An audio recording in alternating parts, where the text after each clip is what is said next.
আসসালামু আলাইকুম, কেমন আছেন সবাই? এই যে দেখেন, রাত্রেবেলা ভাত খাওয়ার পর সে কাঁঠাল নিয়ে আসছে। দেখুন তার কাটার স্টাইল, মনে হয় ডালিম কাটতেছে। এই যে দেখেন কত সুন্দর রসালো আর মিষ্টি আমাদের গাছের কাঁঠাল। তো আমি তার সাথে বাজি ধরেছি কে বেশি খেতে পারে। তো দেখা যাক। আমি মনে হয় কিছুতেই তার সাথে পারবো না, কারণ সে দেখেন টপাটপ করে খাচ্ছে। নিতে দেরি, পেটের ভিতরে যাইতে দেরি হয় না। দেখেন কতগুলো জমে গেছে তার।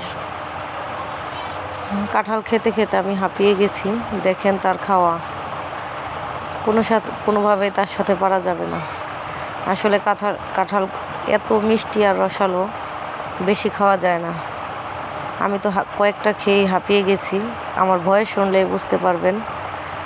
কাঁঠাল খাওয়ার পর ভয়েসটা দিয়েছি, এজন্য আমার মানে খুব বেশি অস্থির লাগছে। দেখেন তার খাওয়ার স্টাইল, টপটপ করে কতগুলো খেয়ে ফেলছে। আমি সেই পিছেই রয়ে গেছি।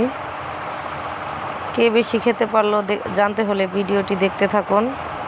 এই তো কাঁঠাল খাওয়া শেষ। দেখেন